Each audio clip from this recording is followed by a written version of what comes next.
Bienvenue sur Au-delà de la thèse avec Papa PhD, le podcast hebdomadaire où on parle du rôle et de l'impact que les chercheurs peuvent avoir au-delà du labo. Avec moi, David Mendes. Salut! Aujourd'hui, j'ai le plaisir de partager avec toi un épisode très spécial. Un épisode produit en collaboration avec l'équipe EOA hors les murs de l'École d'orthophonie et d'audiologie de l'Université de Montréal. Il est très spécial parce qu'il a été enregistré devant public pendant le panel intitulé « Après le doctorat, je fais quoi ?», que j'ai animé ce printemps et où j'ai eu le plaisir de parler avec Pascal Dubois, Stéphanie Luna, Christophe Allary et Catherine Montpetit-Tourangeau. Bonne écoute! Merci d'être là, merci pour l'invitation. Je trouve vraiment le fun de pouvoir être dans et avec la communauté pour un peu tirer le rideau sur, et avec mes invités, sur qu'est-ce qui se passe après l'obtention de notre diplôme. Est-ce que tout se ressemble beaucoup? Est-ce que c'est très différent? Je pense que vous savez un peu de quel côté on va être. Mais donc aujourd'hui, j'ai le plaisir d'avoir ici avec moi. C'est une première pour moi. J'enregistre ici avec vous en direct un épisode du balado Au-delà de la thèse. Avoir 4 invités, ça aussi c'est rare. C'est en direct avec public, c'est jamais arrivé.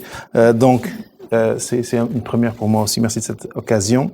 Et donc, rapidement, je vais juste présenter les 4 invités. On a Stéphanie Luna, qui a un doctorat en sciences biomédicales. Et je vais laisser après chaque invité parler un petit peu de leur trajet et aller plus en détail dans qu'est-ce qu'ils ont fait, côté académique et côté professionnel. Pascal Dubois, doctorat en éducation sur la transition vers l'emploi et la motivation.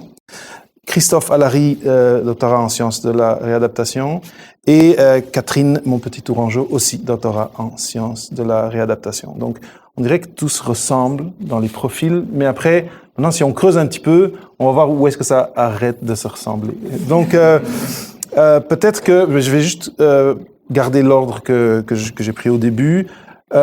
Stéphanie, est-ce que tu pourrais peut-être parler un petit peu de ton trajet académique, c'était quoi le sujet qui t'intéressait, pourquoi tu es allé jusqu'au doctorat, et arriver jusqu'au moment où tu as commencé à penser qu'est-ce qui s'en venait après, est-ce que je reste en recherche ou pas, puis on va essayer de faire ça avec les 4, et après on va passer au chapitre qu'est-ce qui s'est réellement passé. C'est un bon mandat. Vous êtes prêts? Là? On va peut-être en avoir pour 10 minutes.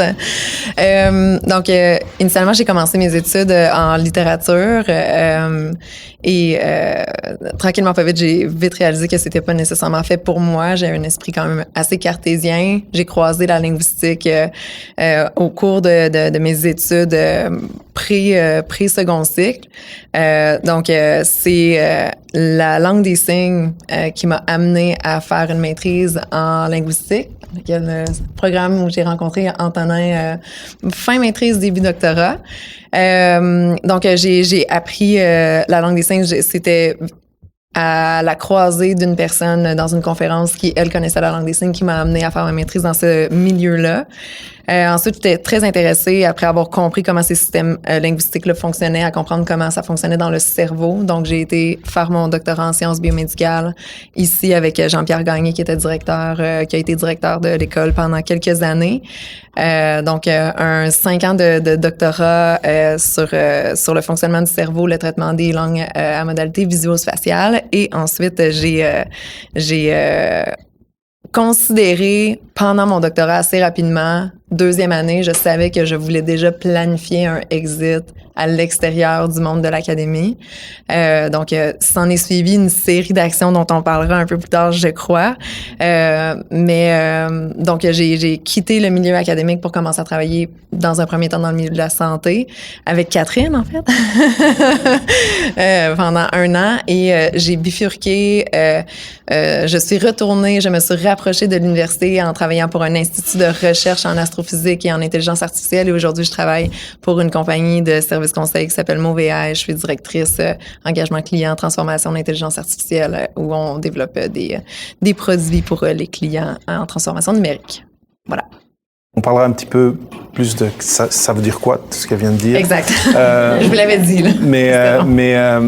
Donc maintenant, on passe à Pascal. C'est quoi ton cheminement à toi jusqu'à ce moment-là de finalement, est-ce que c'est vers la recherche que je m'en vais ou pas? Oui, donc, en fait, moi, j'ai complété bac maîtrise ici à l'Université de Montréal. J'ai terminé en 2009, puis mon directeur de maîtrise à ce moment-là me disait, viens-t'en au doctorat, tu sais, ça va bien en recherche. Puis j'étais comme, ouais, mais j'ai le goût d'aller trouver qu'est-ce qui m'intéresse vraiment, puis que je suis prête à étudier pendant plusieurs années. Puis je suis très contente de l'avoir fait parce que j'ai fait mon doctorat sur 7 ans avec des enfants à travers ça. Puis je me suis jamais tannée. Donc, en fait, j'ai travaillé avec des adolescents, des jeunes adultes en milieu scolaire qui avaient des difficultés langagières. Puis une thématique qui revenait souvent, un questionnement qui revenait souvent, c'était qu'est-ce qui va se passer plus tard? Tu sais, est-ce que je vais pouvoir avoir un appartement? Est-ce que je vais pouvoir travailler? Est-ce que je vais avoir un chum, une blonde, des enfants? Puis là, je fouillais. On avait-tu des résultats là-dessus, des études? Il y avait rien. Fait que là, j'ai dit, quel beau sujet. Donc, en fait, j'ai commencé mon doctorat à la Faculté des sciences de l'éducation à l'Université Laval. Je voulais aller chercher là, une lunette éducation, étant donné que j'étais dans le milieu scolaire. Donc, j'ai complété mon doctorat. J'aimais énormément la recherche. J'ai continué au postdoctorat à l'Université McGill au département de psychologie. Puis là, c'est au cours du postdoctorat que j'ai fait, OK, mais après. Donc, en fait, je pense que ça va être la partie B de la discussion. Mais donc, il y a plusieurs réflexions qui m'ont amené aujourd'hui là être au gouvernement fédéral, au secrétariat fédéral, l'apprentissage et garde des jeunes enfants. Je pourrais expliquer ce que c'est Emploi et Développement social Canada. Donc, voilà. OK. Donc, une histoire qui démontre que rentrer dans le processus postdoctorat, c'est pas non plus signer un contrat qui ne viendra pas. On peut faire notre postdoc et après se dire, finalement, là, je vais me réorienter. Parce que des fois, les gens, ils tombent dans cette pensée de, mais là, j'ai investi ça, je peux pas maintenant, après avoir investi encore plus loin, réorienter, changer, puis oui, c'est possible. On va en parler plus tard. Merci, Pascal. Christophe, toi, c'est quoi ton trajet et c'est ça, rapidement, où est-ce que tu es aujourd'hui? Rapidement, mon trajet, moi, je suis kinésiologue de formation. Et qu'est-ce qui m'a amené en kinésiologie, c'est le fait que j'aimais jouer au football, puis j'aimais être bon au football. Donc, j'ai voulu devenir meilleur en m'entraînant d'une meilleure façon. Ça a été ça, initialement. C'est là que j'ai commencé à travailler en clinique, déjà comme kinésiologue. J'avais un pied dans les centres de conditionnement physique, puis un pied aussi en clinique, où que j'ai développé un intérêt là, pour aider les gens qui avaient, par exemple, des enjeux de santé mentale. Mais le football, on n'est pas là pour faire cette partie-là de ma carrière, mais le football, des fois, ça peut terminer avec des blessures. C'est ça qui m'est arrivé. J'ai fait des commotions cérébrales. Puis, j'ai pas été capable de retourner aux études pendant environ 1 an après. Puis c'est ce qui m'a amené à penser, après mon bac, qu'est-ce que je pouvais faire pour essayer de faire en sorte que je pouvais éviter à d'autres joueurs de football d'avoir des commotions cérébrales. Et donc, c'est là que je me suis lancé dans le domaine de la recherche pour développer des interventions. Je savais pas trop où ça allait m'amener. Puis finalement, j'ai développé un intérêt pour la recherche. J'ai utilisé ces informations-là et ce que j'avais développé pour partir une entreprise spécialisée dans la réadaptation des commotions cérébrales. Et après cette aventure entrepreneuriale, je me suis dit, je pense que c'est la carrière universitaire qui m'intéresse le plus. C'est là que j'ai décidé de faire un doctorat. Et finalement, c'était pas la carrière universitaire qui m'intéressait le plus. Et comme mes autres collègues, là, je vais pouvoir en parler un peu plus, mais c'est ce qui m'a amené à vouloir travailler chez Axelis. C'est vraiment de pouvoir continuer à utiliser qu'est-ce qui est développé en recherche, puis l'amener dans la société. Là. Oui. Juste, tu peux dire rapidement, Axelis, c'est quoi le rôle? Oui, Axelis, c'est la société de valorisation de la recherche publique du Québec. Donc, on travaille avec l'ensemble des établissements de recherche ou qui produisent de la recherche. Notre rôle, c'est de mobiliser tous les produits de la recherche, que ce soit des inventions, des créations, puis d'essayer de faire en sorte qu'elles soient utilisées soit par des entreprises ou par des milieux qui en ont besoin. Là. Donc, on est vraiment des mobilisateurs de la recherche. Tu es un kinésiologue pour entreprise, dans le fond. Exactement. Très bien, excellent. Mais c'est une joke, mais on en parlera. Ça va être intéressant de voir le parallèle de pourquoi est-ce que quelqu'un comme toi, quelle est ta place dans une organisation qui fait quelque chose qui est quand même très différencié par rapport à ta formation. Je pense qu'il y a un lien là avec ton expérience en entrepreneuriat, puis ça, c'est quelque chose d'intéressant et que tu es le premier à le mentionner. Mais on en parlera. Catherine. Oui. En fait, moi, mon parcours commence bien avant les études universitaires. En fait, moi, depuis que je suis très, très jeune, j'ai un intérêt de apprendre, continuer à apprendre, essayer toujours de faire plus d'études sur tout, savoir tous les sujets. C'est un peu un problème des fois parce que c'est extrêmement difficile à choisir quand tu arrives au cégep. Des fois, les gens disent « je sais pas quoi faire ». Ben moi, je me dis plutôt, moi, je voulais juste tout faire. Fait que c'est un petit peu comme ça que mes choix de carrière ont débuté là, à la fin du cégep, même secondaire, cégep, université, quand j'ai commencé. Donc, finalement, je suis tombée en physiothérapie, pas par adon, parce que j'ai toujours adoré le sport, j'ai toujours adoré aussi le domaine de la santé, mais j'ai toujours aussi adoré les chiffres. En fait, que j'hésitais comme entre professeur de mathématiques, professeur d'éducation physique. Je m'étais inscrite au HEC, en pharmacie. Bref, j'avais comme tous les champs à l'initiale. Fait que je suis partie comme ça. J'ai étudié en physiothérapie. J'ai beaucoup aimé mon parcours d'études. Puis je me suis dit, j'aime beaucoup ça, mais je ferai jamais une seule chose dans ma vie parce que je suis comme ça. Fait que j'ai décidé de commencer mon doctorat vraiment dans la même vibe, disons, là, donc dans la même idée, en disant, bon, mais je vais apprendre un peu sur tout. Donc, le sujet m'a été proposé par mon directeur de thèse avec qui j'ai travaillé pendant les étés parce que je me suis toujours impliquée dans un peu tout. Fait que le sujet est venu comme ça, donc j'ai travaillé sur l'enseignement aux patients, donc j'adorais le côté pédagogique. J'aime beaucoup la pédagogie à la base de tout ce qui est enseignement puis tout ça. Puis je trouvais que ça joignait aussi mon côté scientifique. Donc j'ai commencé à travailler sur ma thèse comme ça. Mais comme vous pouvez vous en douter, j'ai pas fait seulement ma thèse, j'ai toujours eu un travail à temps plein en même temps. Fait que j'ai fait tous les deux du même coup. Donc j'ai fait ma thèse aussi en 7 ans. J'ai eu mes 2 enfants pendant ma thèse aussi. Donc ça a été tout un parcours avec toutes sortes. Moi, je n'appelle pas ça des embûches, j'appelle ça toutes sortes de nouveaux défis. J'ai travaillé comme assistante de recherche, en fait, coordonnatrice de recherche aussi, comme physiothérapeute en clinique. J'ai suivi les carabins de l'Université de Montréal comme physiothérapeute. Donc, vous voyez un peu tout mon parcours, tout en faisant du sport tous les soirs, et tout ça. Fait que j'avais vraiment une vie mouvementée pendant mon doctorat, ce que j'adore. Fait que j'ai réussi à trouver mon équilibre là-dedans. Et dans le fond, à ma sortie, j'ai travaillé comme APPR, qu'on appelle. Donc, c'est agente de programmation, planification et recherche au CIS des Laurentides. Pour après, durant mon deuxième congé de maternité, j'ai changé d'emploi pour travailler maintenant plus comme professionnelle du côté de la recherche et innovation, que je pourrais vous expliquer plus tard. Donc, je travaille du côté public et depuis 2 semaines, je suis rendue gestionnaire en assignation temporaire. Fait que vous voyez un petit peu que tout change vite. Puis, il y a quand même beaucoup de possibilités de postes avec des études supérieures. Excellent. Mais là, maintenant, je vais reprendre le même chemin, mais à l'envers. Et donc, je vais continuer avec toi. Et tu mentionnais, ça a été mentionné par les panélistes, et toi en particulier, que le doctorat n'a pas besoin d'être une ligne droite. On peut avoir des enfants, on peut travailler en même temps et faire... C'est pas vraiment un doctorat à géométrie variable, mais adapter le doctorat à nos objectifs de vie, à nos intérêts multiples. Et j'aimerais savoir si tu peux en parler un petit peu. Comment est-ce que dans la pratique, pendant ton doctorat, tu as géré ça pour ton projet personnel, mais avec ton superviseur, ta superviseure?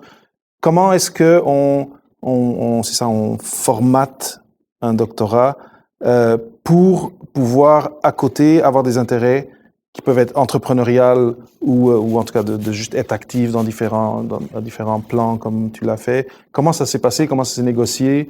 Et parce que je pense que c'est quelque chose que très souvent les jeunes doctorants, doctorantes se disent, bon, mais là, moi, mon superviseur, il veut que je fasse juste ça.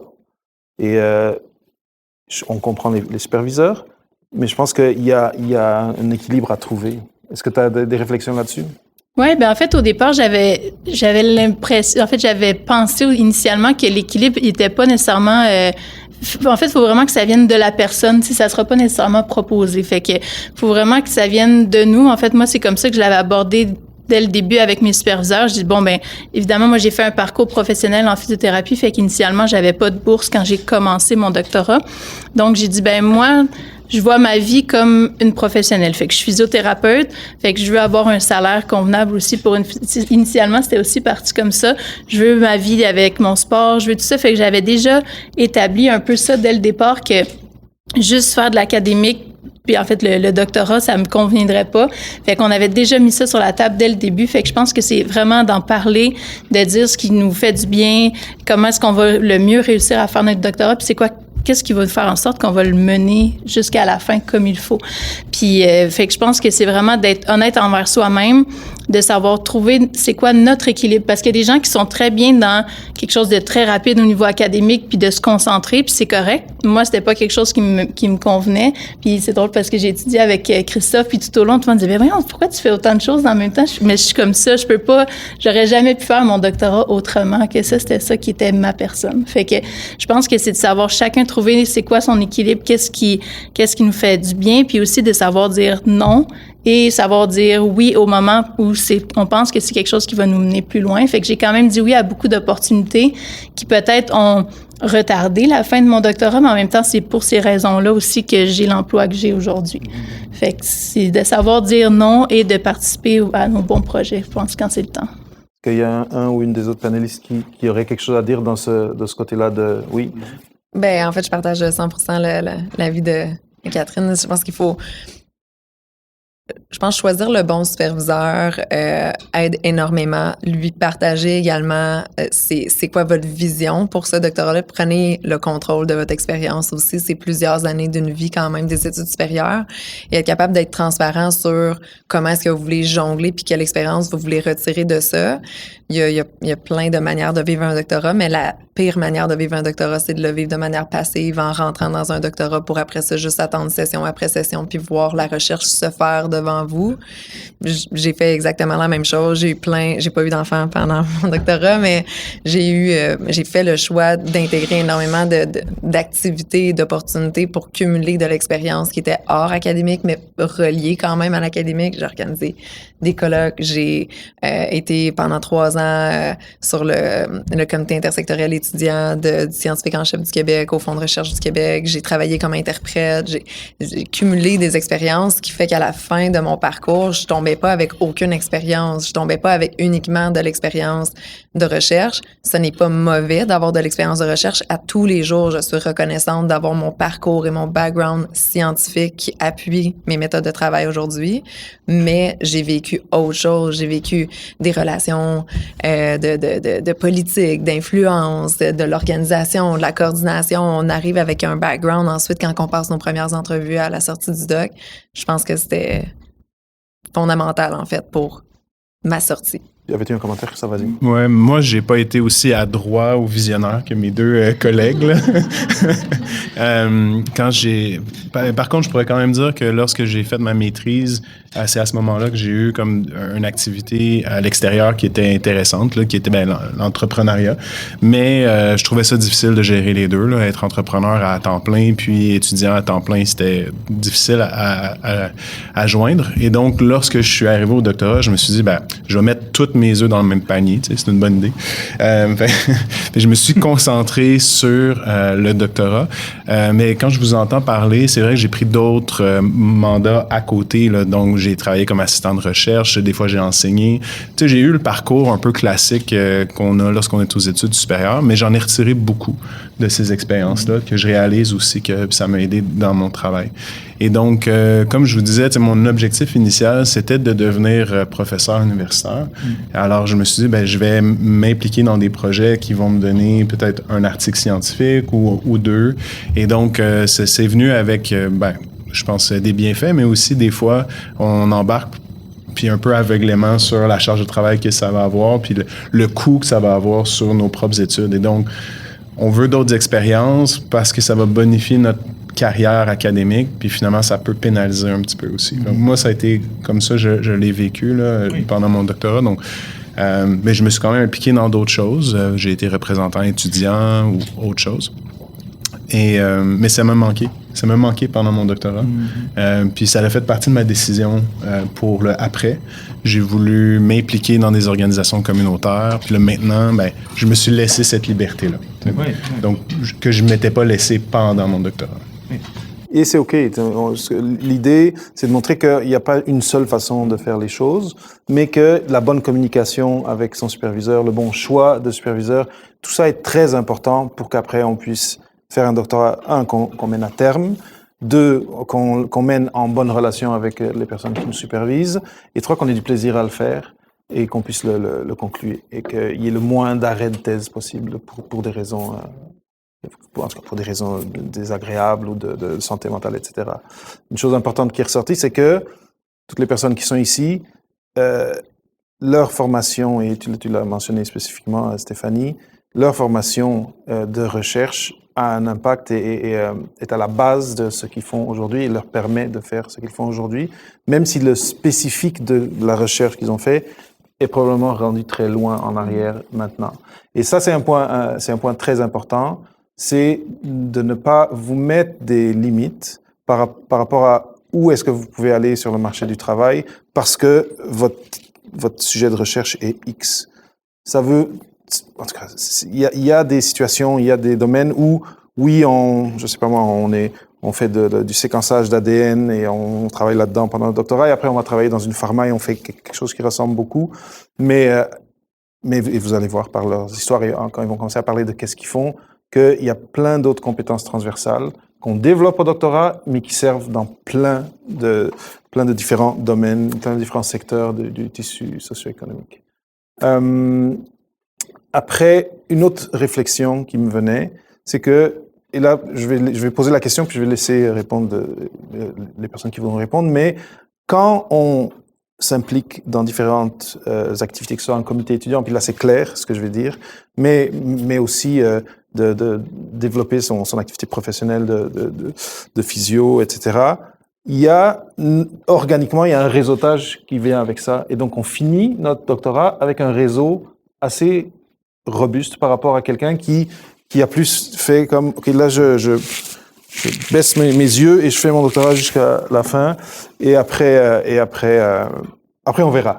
Donc, est-ce que vous pouvez parler, mais sur toi aussi, dans les choses que tu t'es impliqué, comment est-ce que d'avoir un peu ouvert nos horizons pendant le doctorat, que ce soit dans des organisations étudiantes ou autres, ça vous a amené à être un meilleur ou une meilleure candidate aux emplois que vous avez eus par après à cause de ce réseautage?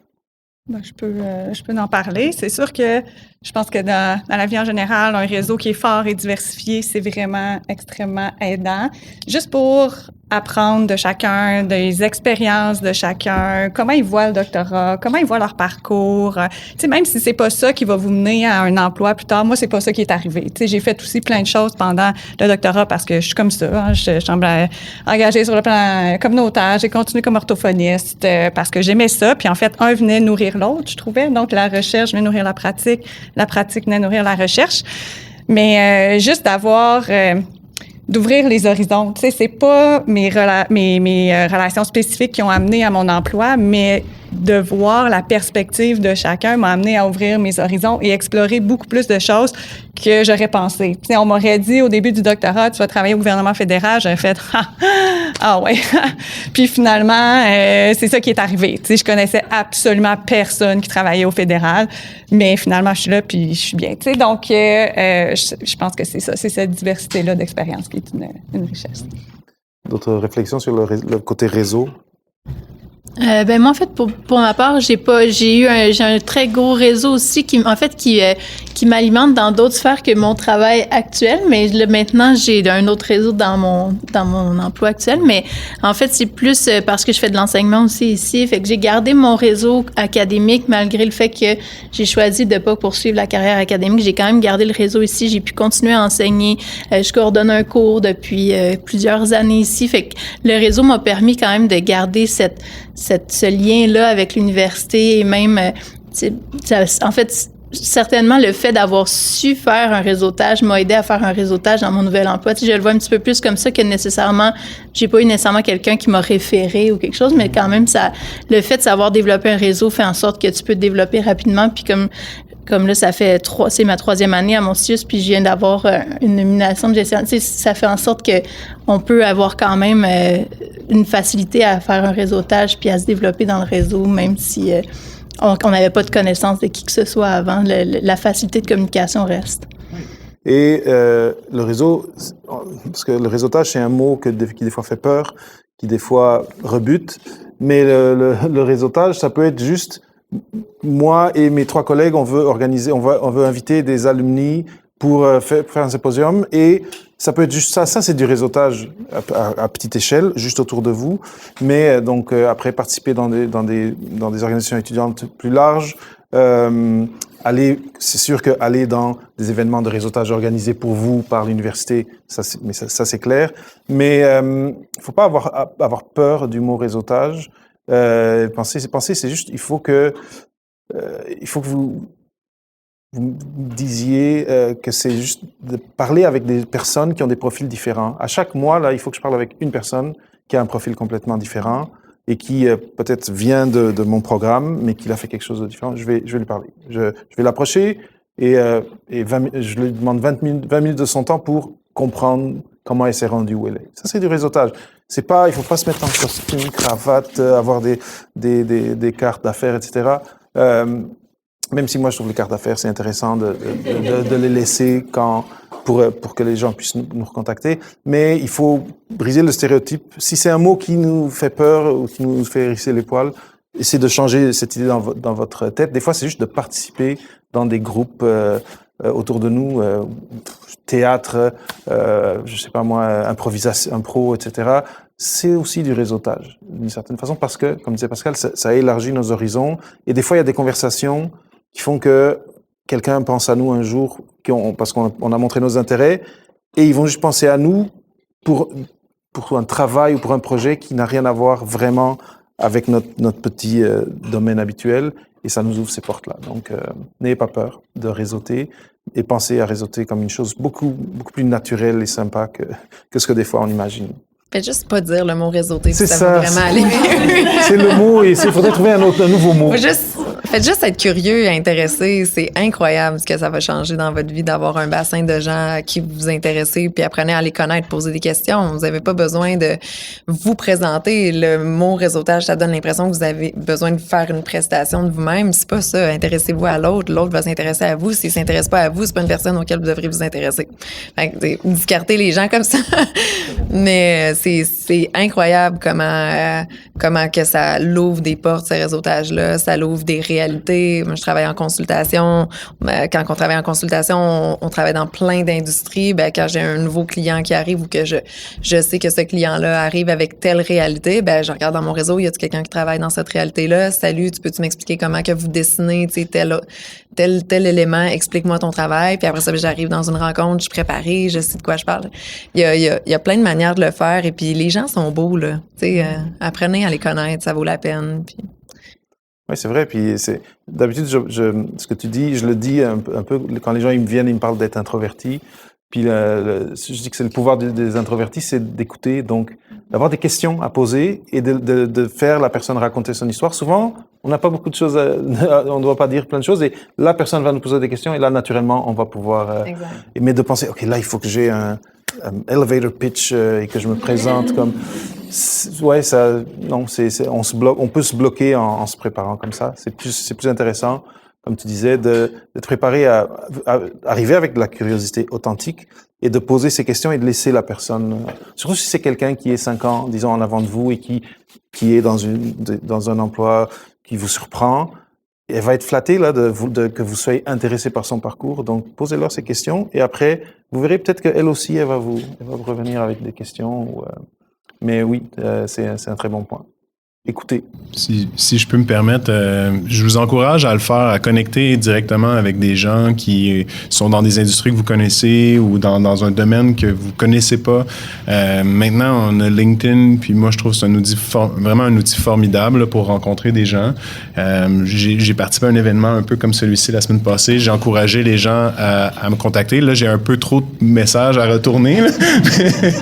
mais ça veut dire que ça fonctionne bien. Les gens, ils rentrent en contact avec nous. Puis même chose pour moi, lorsque je cherchais des emplois, la première chose que j'ai faite, c'est regarder qui dans mes amis connaissait ou dans mes contacts connaissait quelqu'un qui travaillait là ou dans un domaine pas similaire. Puis je contactais la personne, je disais qu'on a une connaissance commune. Puis les gens vont prendre 15-20 minutes. Ils vont le prendre. Moi, je le prends. Vous le prendriez aussi. Donc, les gens intéressés, ils vont prendre le temps. Puis sinon, tant pis. comme je te rejoins là-dessus. Là. Il n'y a pas de mauvais moment pour débuter ni pour arrêter. Une fois par mois, j'envoie des cold calls sur LinkedIn de personnes qui m'intéressent. Je suis comme, hey, ça te tente d'aller prendre un café? Je trouve que ton parcours est intéressant. T'es allé au HEC, j'étais allé au HEC. Ça vous tente-tu? Puis on se rencontre, on prend un café, on apprend à se connaître. Cool. Puis après ça, souvent, notre parcours finit. T'sais, ils pensent une opportunité, sinon ils te remettent en contact. Je le fais encore aujourd'hui. Puis c'est pas juste à la fin de l'université qu'il faut le faire. C'est un bon réflexe. Puis ça devient de plus en plus facile. Merci Stéphanie, tu l'as dit en 30 secondes, c'est le modèle parfait à suivre, c'est pas plus compliqué que ça. Mais si aller prendre un café, c'est trop vulnérable pour vous, ça peut être juste aller sur Zoom, passer 20 minutes sur Zoom, vous n'êtes pas obligé, ça peut être virtuel aussi. Très bien. Mais merci. Je pense qu'on a bien exploré le côté et l'intérêt de se bâtir un réseau, puis de commencer à le bâtir tôt. Là, j'allais passer avec Christophe à une question qui suit et que tu as parlé un petit peu juste maintenant. Mais avant de commencer à réseauter avec ces personnes-là, tu étais dans ton doctorat, tu avais décidé, là, je finis ça et je me donne à 100% là-dedans. Est-ce que tu peux parler du moment où tu as compris, finalement, je veux pas faire de ça une carrière, et de c'était quoi ta stratégie, ou comment tu t'es pris après pour te dire, bon, oui, il faut que je termine, oui, il faut que je rédige, oui, il faut que je fasse les corrections et que je défende, mais là, maintenant, entre-temps, il faut que je crée un exit plan, comme disait Stéphanie tantôt. Tu peux parler de ça, parce que souvent, un des aspects qui est difficile pour les gens, c'est, mais comment est-ce que, à part de tout ce que je fais déjà, tout ce que je jongle, maintenant, je vais encore préparer mon exploration du marché du travail et réseauter, etc., etc. C'était quoi ton processus à toi? Par où commencer? C'est pas facile à répondre, mais en fait, pendant le parcours doctoral, souvent ces questions-là du après reviennent. Même si je disais que j'étais dirigé, je voulais devenir enseignant, mais je me disais toujours, ouais, c'est pas facile de devenir professeur à l'université. Il faut faire un postdoc, peut-être 2, peut-être s'éloigner. Puis là, je commençais à voir qu'il y avait un écart entre ce que je devais faire ou ce que je percevais que je devais faire pour devenir professeur, puis ce que moi je voulais, dans mes valeurs puis dans mes intérêts. Puis, ça m'a amené à me questionner, puis à voir, c'est peut-être pas la trajectoire que je veux. Et qu'est-ce que j'ai fait pour me préparer? C'est, en fait, j'ai utilisé les services des ESP là, à l'UDM qui ont offert un cours de préparation, planification, plan de carrière. Puis, ce que je dirais pour répondre rapidement, c'est vraiment la planification de carrière, c'est de prendre des cours, d'être mentoré un peu, avoir une structure pour réfléchir, qui m'a aidé à voir que c'était pas la seule voie pour moi, puis c'est pas la seule voie non plus, le parcours académique qui me permettrait de rester comme engagé, intéressé, puis utiliser plusieurs des aptitudes que j'avais développées. Mm-hmm. Alors, ça a été du travail personnel, du travail sur moi-même, je dirais. Puis, c'est ça. Et donc, le point pivot, ça a été de réaliser qu'il y avait un écart entre ce que je devais faire puis ce que je voulais faire. Mm-hmm. Très bien.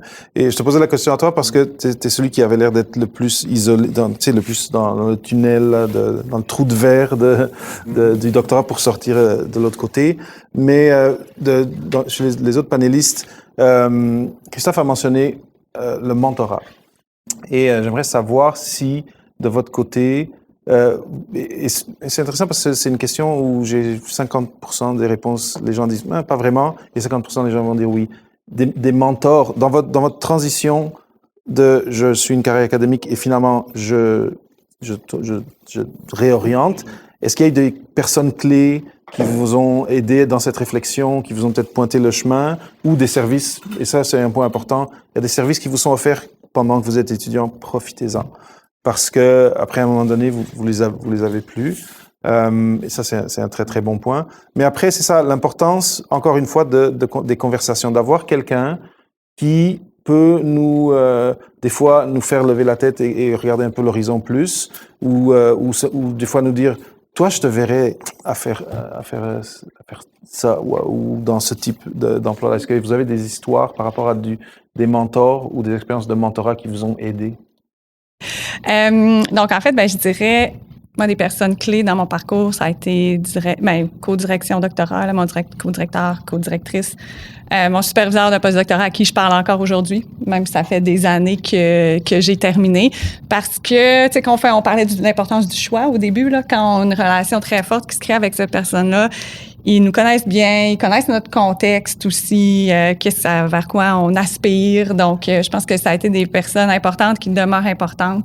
Donc, je vous encourage à cultiver cette relation-là. Puis j'ai été aussi chercher des services au postdoctorat à l'Université McGill. Il y avait un centre. Parce que c'est vrai qu'on met tout le temps un peu ça de côté. Hein. C'est comme pas une priorité. C'est comme, oui, à un moment donné, je vais m'y mettre. À un moment donné, je vais m'y mettre. Puis moi, j'aime bien avoir une structure. Là. Fait que là j'ai rencontré cette personne-là pour avoir des documents pour analyser qu'est-ce que je veux. Puis en fait, ce qui m'a vraiment aidé, c'est d'articuler un peu la vision de ce que je voulais dans la vie. Tu sais, plus que de focusser sur c'est quoi le titre que je veux ou c'est quoi l'emploi X que je veux. C'est comme qu'est-ce que je veux dans la vie, tu sais. Puis je l'ai travaillé, puis dans le fond, après ça, je me suis dit, dans le fond, moi, ce que je veux, c'est contribuer au développement d'une société inclusive. C'est ça que je veux faire dans la vie. Fait que là, maintenant, le chemin académique est là, c'est possible, ça m'intéresse. Ça se peut que ça arrive pas, un peu comme tu mentionnais, hein, c'est des opportunités, des fois ça arrive, des fois ça peut pas arriver. Fait que c'est quoi l'autre possibilité? Fait que c'est à travers ces services-là là, que l'on m'a parlé de la carrière de la fonction publique fédérale, puis de voir un petit peu qu'est-ce que je voulais comme type d'emploi, qu'est-ce que je voulais comme liberté dans mes choix, qu'est-ce que je voulais comme autonomie, qu'est-ce que je voulais comme mission. Fait que c'est à travers toutes ces réflexions-là que ça l'a amené vers là. Donc là, c'est ça, on lève vraiment la tête. Là, il y a plein de choses, c'est une grande introspection, mais qui après va étayer, va aider le mentor ou la personne qui est spécialisée à comprendre où est-ce qu'elle peut nous orienter, mais qui nous aide aussi, nous, à savoir c'est où les balises de ce qu'on veut, de ce que, tu sais, les non négociables, etc., etc. C'est important. Stéphanie, est-ce que t'allais... moi, j'ai eu 2 personnes dans ma carrière académique, disons, qui étaient des mentors / des personnes pivots, je dirais. Tu sais, des personnes qui t'ouvrent les yeux sur une nouvelle réalité. J'ai eu justement la conférencière que j'ai rencontrée au moment où je terminais mon bac qui m'a amenée à faire une maîtrise sur les langues des signes, Julie Rinfray, qui était une linguiste, qui est une femme passionnée. C'est tout. Tu sais, c'était beau de la voir être passionnée. J'étais attirée par son énergie qu'elle dégageait. Cette personne-là m'a amenée. On n'a jamais travaillé ensemble pour des circonstances autres, mais elle m'a amenée dans son champ. Puis ça, c'était au début de ma maîtrise. Puis dans mes remerciements de doctorat, je remercie cette femme-là encore parce qu'elle a joué un rôle significatif.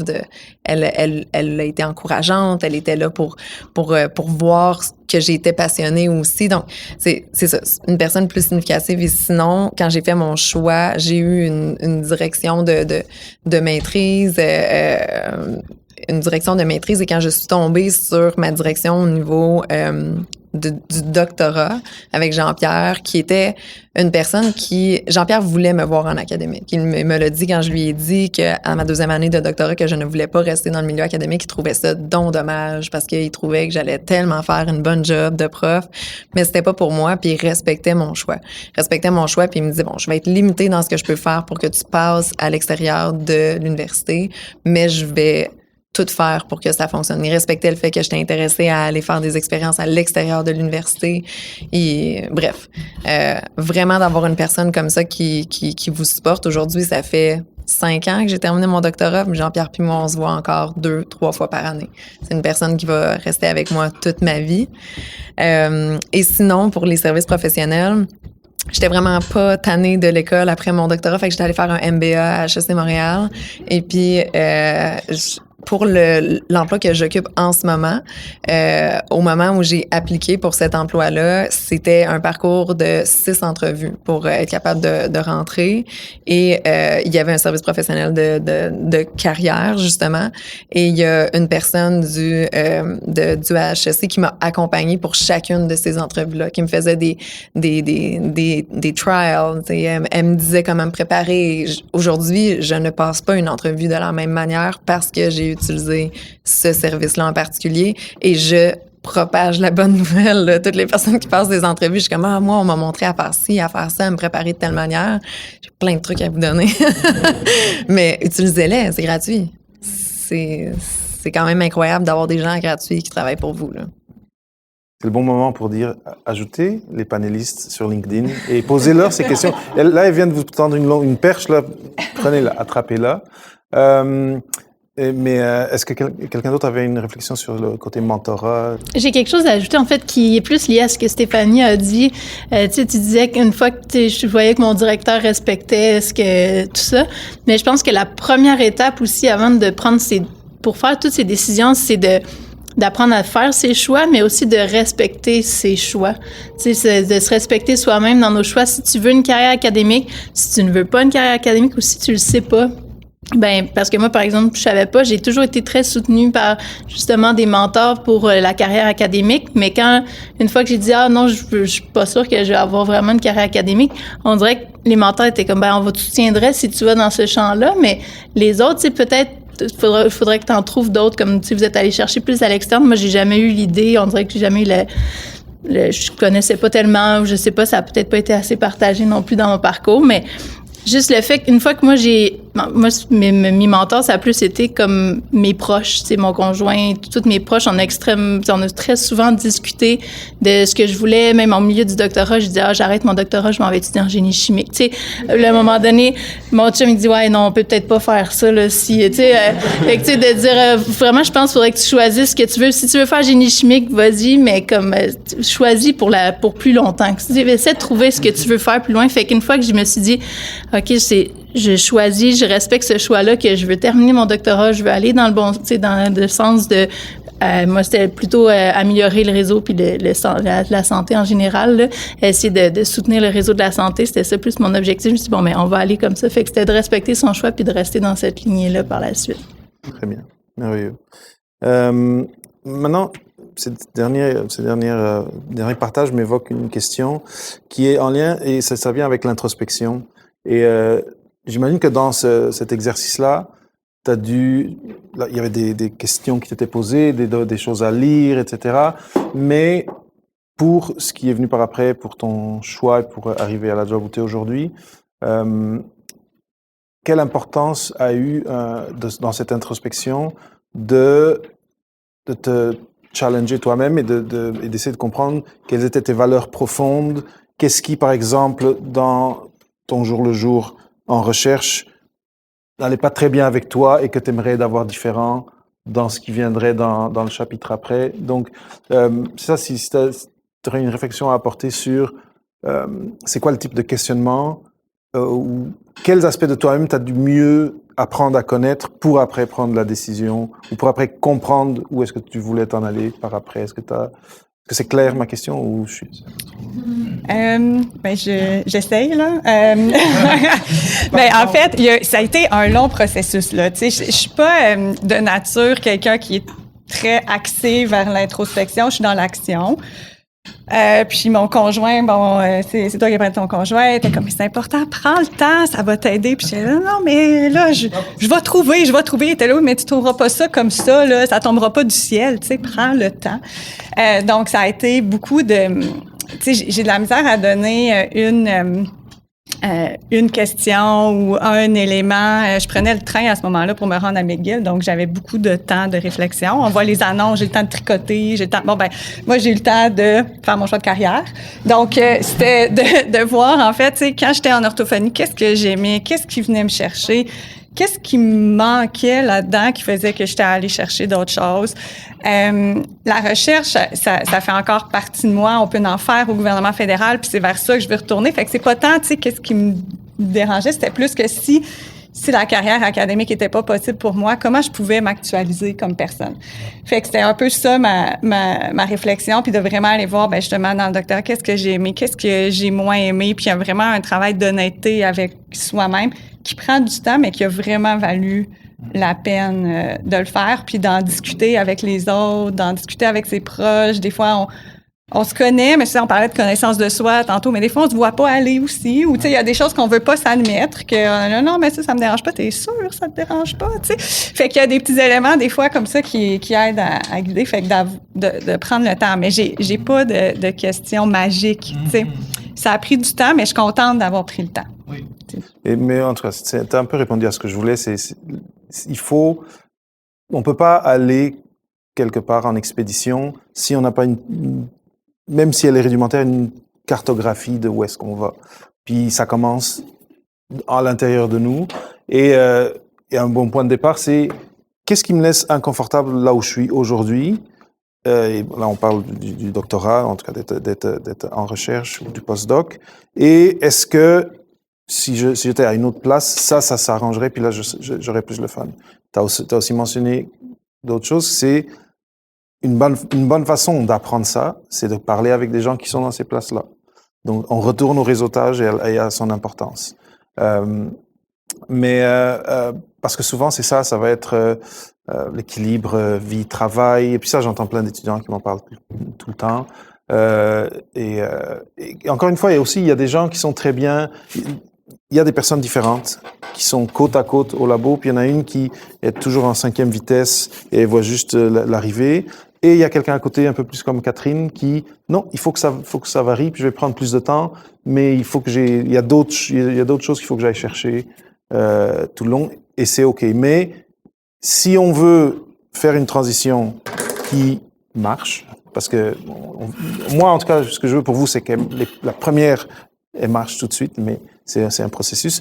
Mais il faut se connaître, et le premier terrain à connaître, c'est soi-même. Et c'est vrai qu'on n'est pas tous, on s'adonne pas tous à ça facilement, mais d'avoir un service ou un spécialiste, un mentor qui nous aide, ben c'est clé pour... parce que c'est difficile de se mettre devant le miroir et de regarder toutes les rides, les choses. Oui. C'est pas donné à tout le monde, c'est pas très facile. Est-ce que il y a d'autres réflexions par rapport à ça, l'introspection ou quelle valeur je me suis dit qu'il fallait qu'il soit respecté dans ma job que je vais chercher? Il y a d'autres... Selon moi, le travail d'introspection, là, dit comme ça a l'air très, c'est monastique là, mais c'est pas ça en fait là. Selon moi, c'était très stimulant. Puis j'ai essayé de l'intégrer. Comme moi, c'était plus à la 4e année, 5e année de mon doctorat. Donc, puis ça s'est fait. J'ai eu besoin de cette aide-là par des mentors. Ce que j'ai apprécié, c'est que moi, en faisant l'exercice de réfléchir sur ce que je voulais pour moi dans différents volets de ma vie, dans 1 an, 3 ans, 5 ans, ça m'a amené à y réfléchir régulièrement puis de façon structurée. La manière que c'était fait, ton plan de carrière commence avec ça. Puis moi, je trouvais que c'est un exercice un peu bébé là au début. J'étais comme « Oh my God, non, ça me tente pas d'écrire ce que je veux pour moi dans 1 an. » Mais le faire, ça m'a permis de voir qu'est-ce que je pensais en ce moment, d'y réfléchir, puis ça allait évoluer. Ça allait évoluer, puis j'ai pu voir comme 4-5 mois après que ça allait changer parce que j'y revenais des fois. Donc, c'est d'intégrer cet aspect réflexif-là sur sa carrière. Puis, justement, les thèmes que vous avez abordés, là, c'est de réfléchir à ce qu'on aime, puis qu'est-ce qui est important, signifiant pour nous.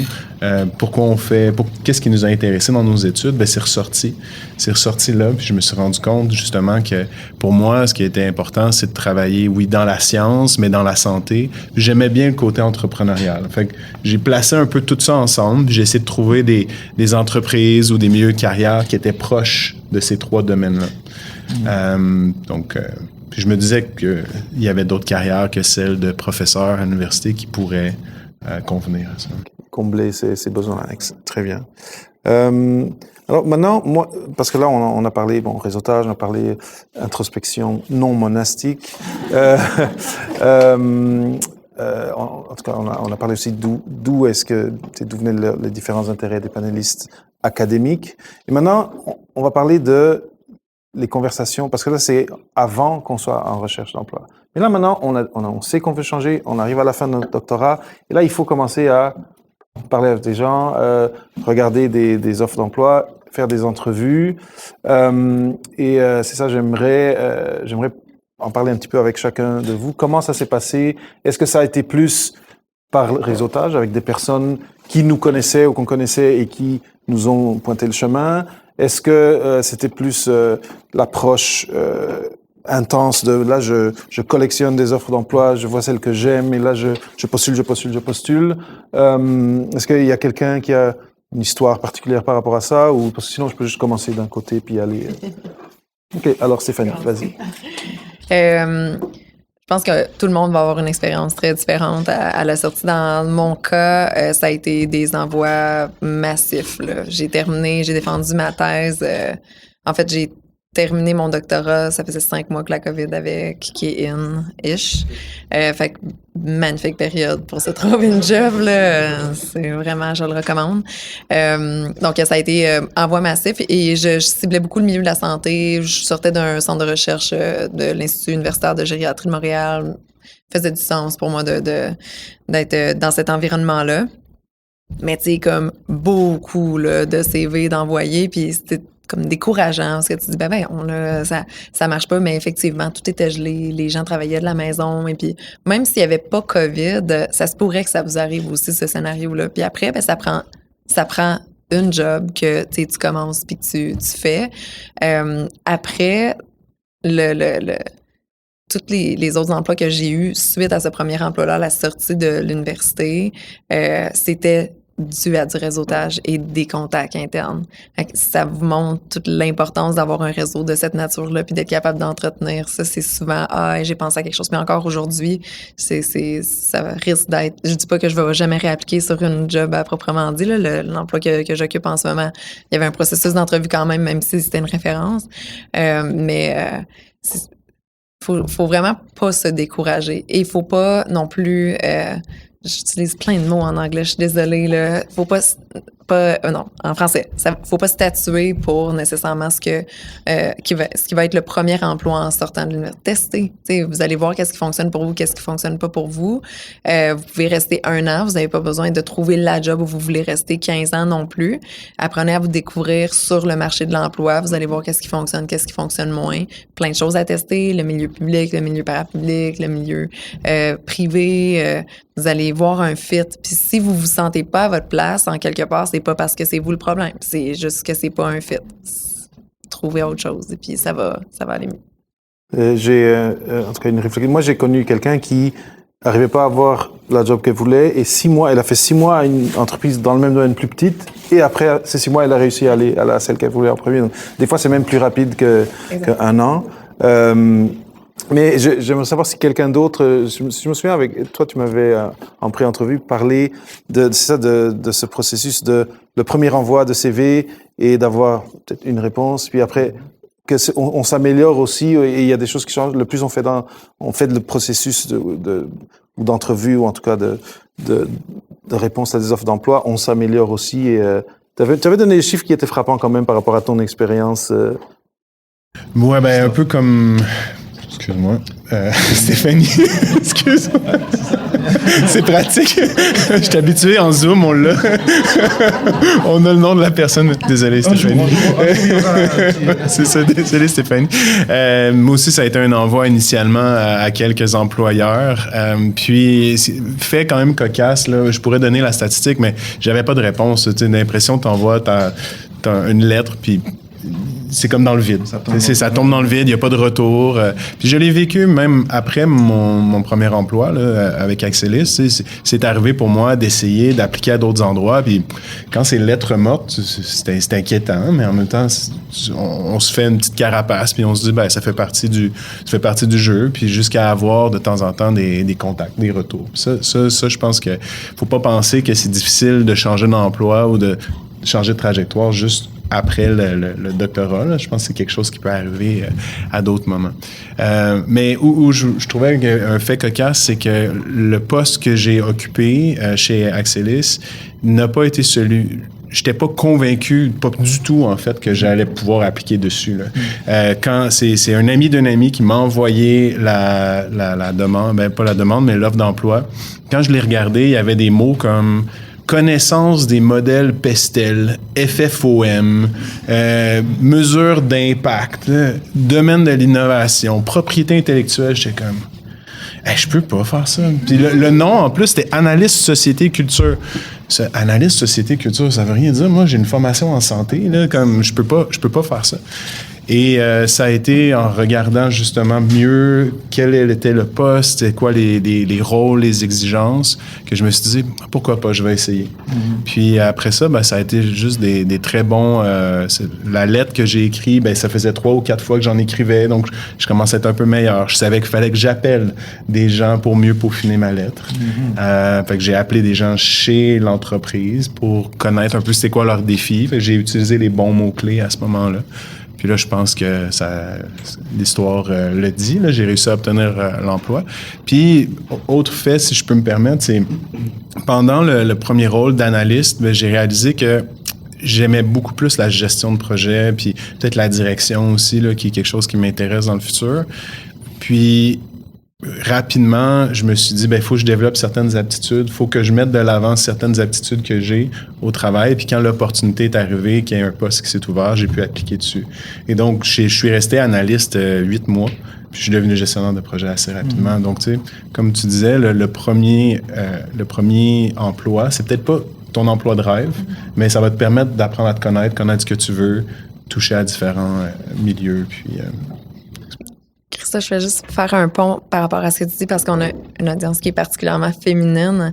Ce que tu mentionnais de regarder une description d'emploi et d'attendre de cocher toutes les cases avant d'appliquer, c'est bon parce que tu l'as nommé, toi tu l'as ressenti, mais c'est aussi un comportement qui est typiquement féminin selon les études c'est démontré que souvent les femmes attendent de cocher toutes les cases avant d'appliquer sur un rôle. Il y a plein de choses que vous apprenez en ce moment qui sont des compétences transversales, que vous êtes capable d'appliquer. Apprenez un petit peu c'est quoi les nuances entre les deux, mais vous n'avez pas besoin d'atteindre tout. Vous avez en masse d'espace pour apprendre. Un 50% des tâches listées, c'est bien en masse pour appliquer. Là. Essayez-vous, là, vraiment. Oui, c'est ce qui vous met sur l'offre d'emploi, c'est leur candidat 5 étoiles ou qui auraient tout ce qu'ils veulent. Mais après, tu parlais de fit, souvent en entrevue ou si on parle avec quelqu'un dans l'entreprise, là on comprend que finalement le fit est là pour d'autres raisons et on peut l'avoir l'emploi même si sur papier on est à 70%. Donc c'est ça, il faut pas s'auto-éliminer d'un processus d'embauche parce que là j'ai 3 cases que je coche pas totalement. Pascal. Oui, bien en fait au public, les processus d'embauche c'est vraiment différent là. Donc dans le fond, moi j'étais rentrée dans des bassins, puis ensuite c'est eux qui viennent, eux étant les gestionnaires ou les directions qui viennent, qui ont ton profil, ton CV, puis là ils viennent te chercher pour des entrevues. Mais un peu en lien avec ce que tu mentionnais dans le processus d'embauche. En premier, c'est un formulaire à remplir, facile, on est habitué de faire ça. 3-4 mois plus tard, je reçois une tâche écrite. Là, j'ai dit, OK, attends un petit peu. Dans le fond, qu'est-ce qu'il me demande de te faire? Puis j'avais 2 jours pour le faire. Puis j'étais là, OK, dans le fond, il me demande de prendre une problématique, d'aller faire un peu une espèce de recension de ce qu'on connaît dans le domaine, de ressortir les points de vue de chacun, d'en faire une synthèse, puis d'arriver avec une recommandation. Fait que j'ai dit, je pense que je suis capable de faire ça. Fait que, dans le fond, je me suis lancée. Fait que c'est aussi de se faire confiance parce que on a parlé un peu des compétences transversales.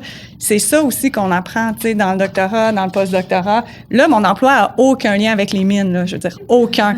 Mais j'ai quand même le même processus que je suis en train de faire. Puis on me demandait une note de brefage. Tu sais quoi, c'est une note de brefage? C'est Google. Bon, tu sais, on a développé tellement de belles aptitudes que même si des fois on a besoin de s'éloigner un petit peu de ça ou d'avoir une ouverture d'esprit dans la recherche d'emploi, on s'appuie après sur ces compétences-là. Fait qu'il faut se faire confiance aussi dans cette recherche d'emploi-là, là, même si c'est différent de ce qu'on connaît ou de moi, ce que j'avais vécu dans les entrevues en orthophonie, mettons. Là, on était complètement ailleurs.